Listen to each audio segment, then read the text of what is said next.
All right, I was already way too warm, so I'm not even trying. The suit coat's there. Deal with it. John chapter 3. We're going to finish out John chapter 3 tonight. And I wanted to start with some good news, especially for our teachers, and I guess for the students too. Tomorrow is the last Monday of the school year. You can see the heavens open up, the angels are singing. Joy of my soul.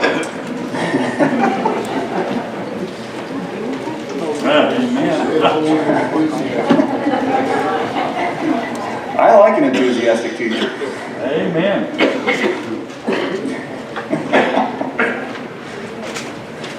John chapter 3.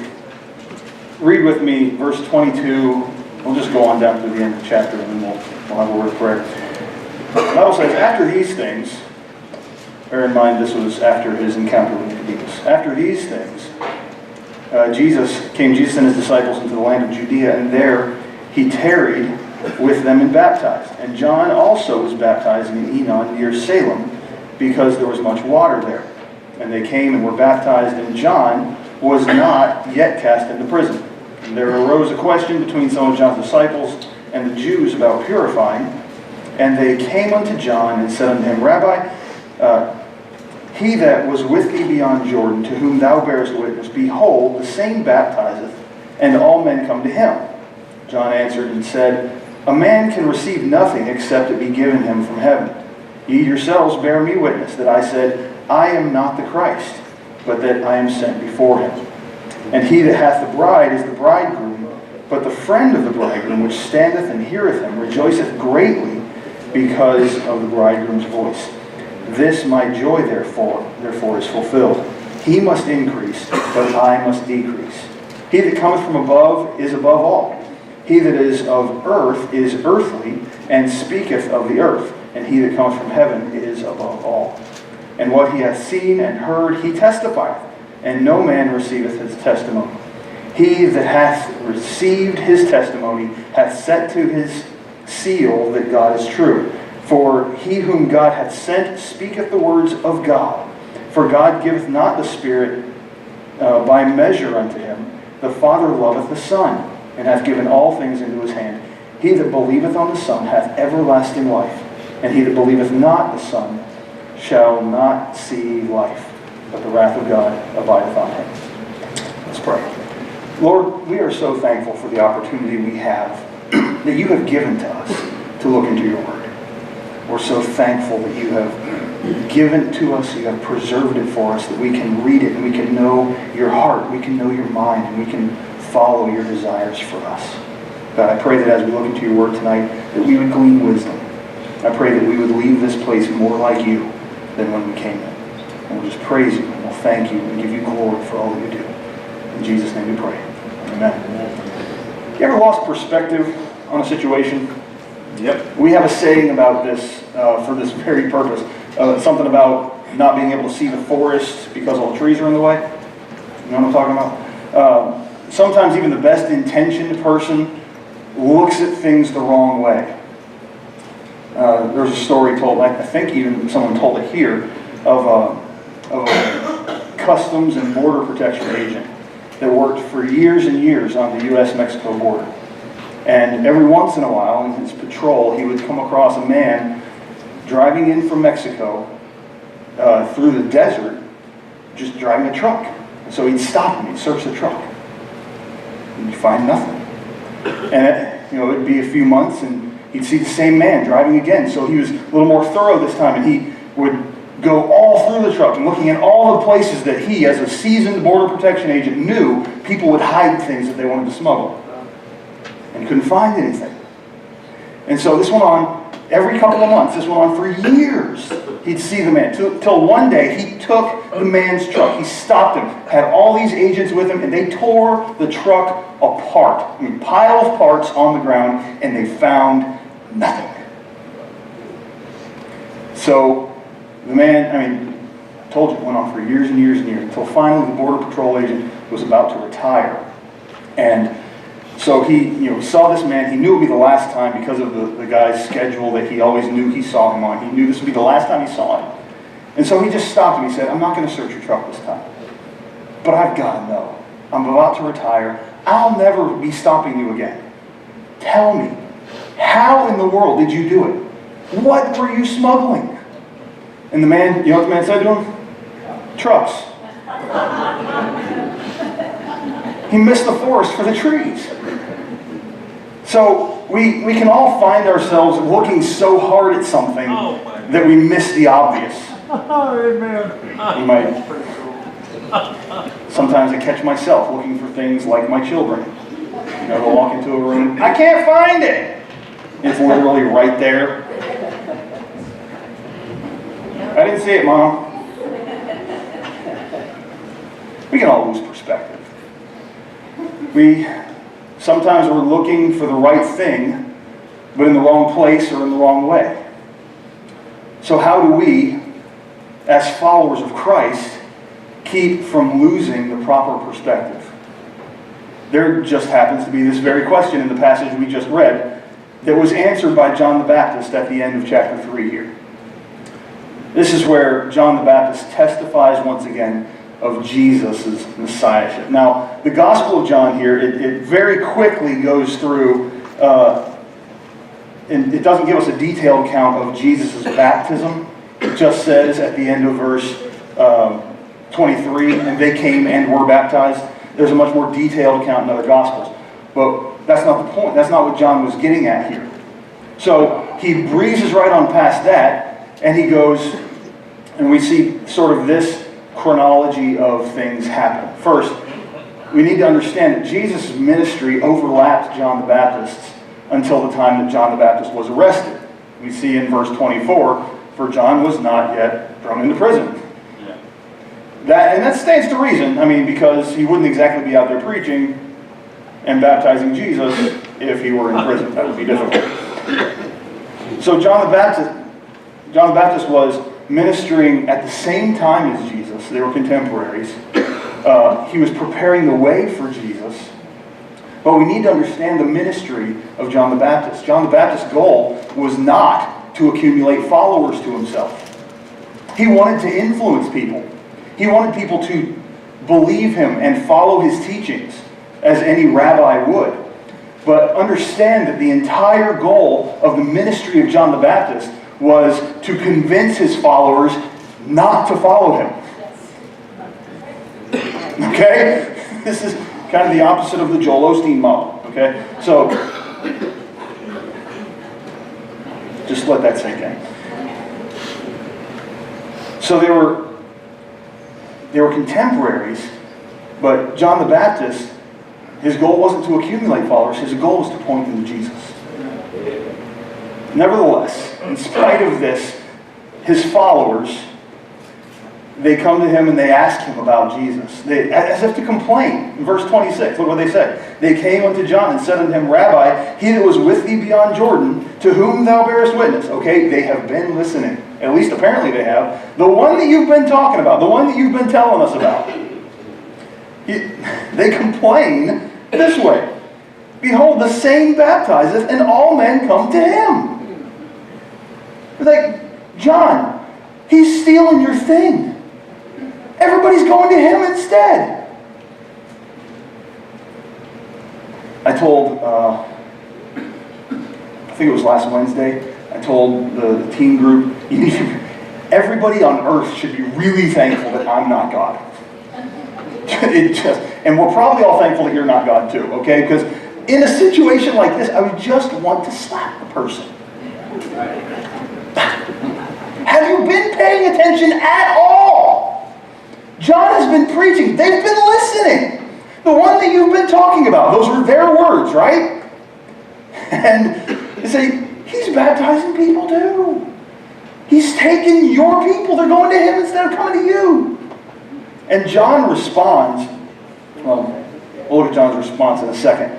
First, I want to look at this. These men had likely been following John the Baptist for a while because they recite his teaching back to them, back to John. But it's kind of apparent to me they were missing the point. They might have been hearing the words, but they weren't putting the truth together with the application of the truth. Okay, we talked about that last week. So they have all this knowledge just kind of rattling around in their head, and so they come and they ask this. Had they really been paying attention, you'd think they would have gotten it. Especially, I told you, John wasn't the one who wrote this gospel. John wasn't specifically detailed on Jesus' baptism, but if you think to other passages where John the Baptist baptizes Jesus and the Spirit descends from heaven like a dove, a voice from heaven saying, "This is my beloved Son, in whom I am well pleased." You got to think John's disciples were there for that, right? How do you miss that? Doesn't that have to be a moment like, I don't know. For whatever reason, they missed it. And they're upset because people aren't coming to our group, they're going to his group. A very elementary thing to complain about. Let's follow it on. The only reason that these followers had to stay with John the Baptist really was that they liked him. You see what I'm saying? Because everything John was preaching was, there's the one to follow. That's Jesus. That's the Son of God. You saw the heavens open. And yet they were still here following John. These guys had to be Baptists. Okay? I'm comfortable here. I like my pew. I don't really want to do much more than this. Ooh, I'm sorry. Am I putting my finger in your sweet tea or something now? Sorry. Not really. I mean, this is a problem with not just Baptists. It's a problem with Christians. We like to be comfortable where we are. Y'all understand? God never called us to comfort. Or Christ was completely doing the wrong thing. I mean, if Christ is our example, where was his comfort? Yeah, he had a year where he was pretty popular. But that turned to opposition pretty quick. So, John the Baptist's disciples, they complained because they were focused on us. They lost perspective. When you follow, when the group that you attend, whether it's church or a public group of some sort, or it's a bowling team, when the group that you attend is driven by the personality of the leader of the group, you know what that's called? It's called a cult of personality. Merriam-Webster defines, or the Merriam-Webster dictionary says that the earliest known uses of the word cult was recorded in the 17th century and is broadly denoted either worship or adoration. So for us to have a cult of personality, that means we're worshiping and adoring a personality rather than a preeminent God, rather than the message that he's given us to propagate. So they lost their perspective. A cult of personality can be dangerous because heartstrings, and often along with that purse strings, support, are tied to a man, not tied to the message. It's good to like the people that are ministering to you. It's good to like the place where you worship. Can we agree on that? If you can't stand the people around you, you probably need to find somewhere where you can stand those people when they preach the gospel. Okay? But it's much more important that those that are ministering are faithful to the message, not simply good at making you feel loved and important. Can I say that again? It's much more important that the man who ministers in the pulpit is faithful to the message, not necessarily just good at making you feel loved and important. Making me feel loved and important. And way too much value is placed on in our culture these days. By the way, cult and culture come from the same root. way too much value is placed on my self-esteem. Really? Look, I see all this stuff, and I'm all about your self-esteem. I want you to feel like you are loved and accepted and successful. I want you to feel all of those things. But you honestly understand that in eternity, that doesn't matter. Only what you do in the service of God and for the glory of Him will matter in eternity. How you felt when somebody said something isn't going to matter.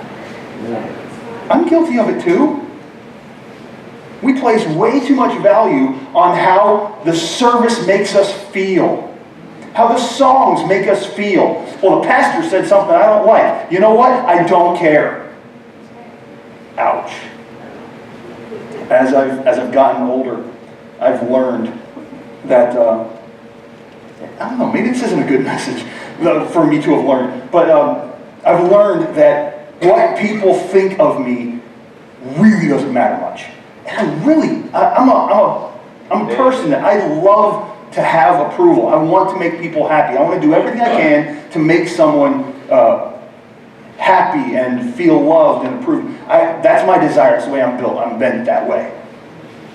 But it doesn't matter. If what makes someone happy goes against the Word of God or prevents me from spreading the message of the gospel, then I need to not care what they think. So, please don't be offended by me telling you I don't care what you think, but understand I don't care what you think. I mean that in the nicest possible way. Do you think Jesus was worried about the self-esteem of the Pharisees whenever He was calling them hypocrites? That's right. Sometimes what needs to be said no matter how someone feels about it. Now, understanding that, know that the gospel is by its very nature, it's binary, it's confrontational. You either trust Christ as Savior or you choose for yourself eternal damnation in hell. That's it. So, if you're so concerned about someone's feelings that you won't tell them that, then you are hating that person in your actions. Do you think it really matters how they feel when they die and spend eternity in hell? Don't you wish we could get some of that back? Let me have that opportunity back. Can I please just hurt their feelings a little bit? We put way too much emphasis, and I didn't intend to spend as much time on this. I'll get off my soapbox now. In our society, in our culture, we put way too much emphasis on how we feel, how someone makes us feel, instead of putting the emphasis where it belongs. Let me just wrap this all up by saying this. A cult of personality, following a ministry or a group, can kill because of the one who's leading it and how they make you feel and how you like them. That can kill, absolutely wipe away an otherwise successful and effective ministry. It can. Because if you're only here because you just like pastor's preaching, well, what happens when pastor leaves? He's not going to live forever, okay? He could be here another 50 years. But on year 51, what are you going to do? You'd be what, 100? 112. I'm writing that into the contract.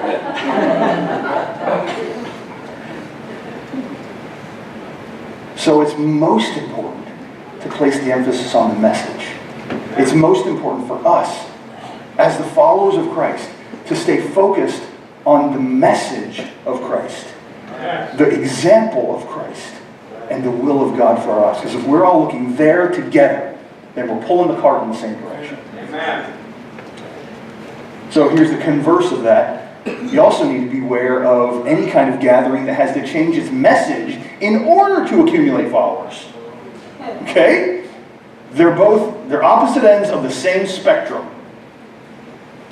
We need to make sure that the message is primary and the message is consistent with the Word of God. Amen. So, what's the point of me telling you all this? The same point that John was about to make to his disciples, that Christ is central. Follow Jesus, pursue Jesus, Cling to Jesus. Make him and his message central to everything you do. Find a gathering that preaches him, then get busy.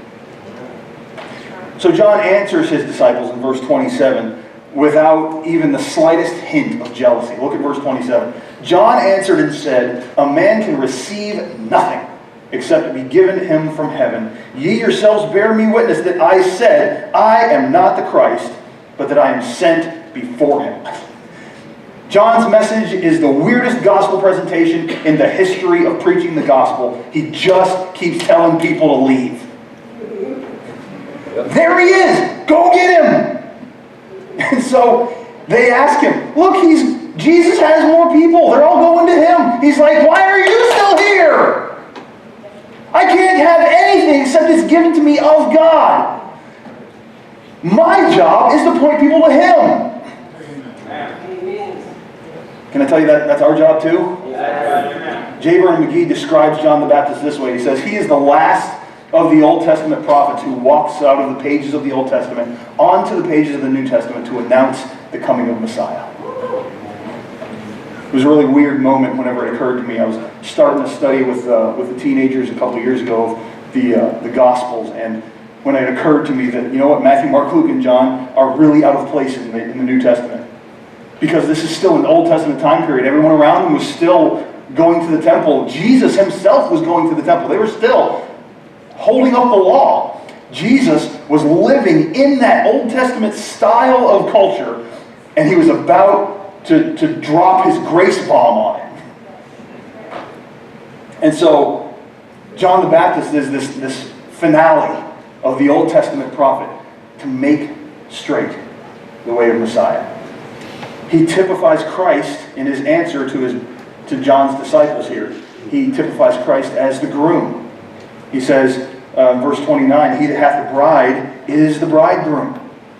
So this is prescient. This is something where John was saying something beforehand that's going to be reinforced later in the epistles, where Jesus is the Messiah, the bridegroom.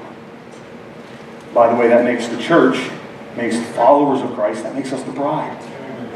And so one day, even on into Revelation, when it talks about the marriage supper of the Lamb, guess what? That's the Messiah and his bride. The culmination of all that. Culmination of all things. So he typifies Christ as the groom. And there are other scriptures that also reinforce this as the church being the bride of Christ. Then John shows himself as the friend of the groom, this sort of idea of a best man. He said, but the friend of the bridegroom, which standeth and heareth him, rejoiceth greatly because of the bridegroom's voice. This, my joy, therefore, is full. So, John says, look, the groom is the most important. On that day, the groom is the one to get all the attention. The marriage, it's the groom. Now, our role, like the role of John the Baptist, is to sort of fade into the background. Look at verse 30. He must increase, the groom, Messiah, Christ. He must increase, but I must decrease. So just as John the Baptist says, as we elevate Christ, our job is to fade into the background, so that Christ is given glory and prominence in everything. That's him increasing. We decrease, he increases. In our weakness, he is shown to be strong. Christ is the message. Now, he says he must, and then I must. These are imperative statements. This is what needs to happen in the life of every believer. He must increase. Christ must be shown as prominent in our lives. And then we take our rightful place as the bride, the one that is with the groom. Christ is the message. Now, I want to jump over here to verse 35, because I love this. If you notice, verse 35, he says, the Father loveth the Son, and hath given all things into his hand.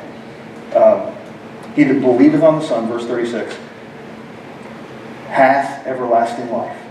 And he that believeth not on the Son shall not see life, but the wrath of God abideth on him. Now, I love this, because this is repetition of way back in verse 18.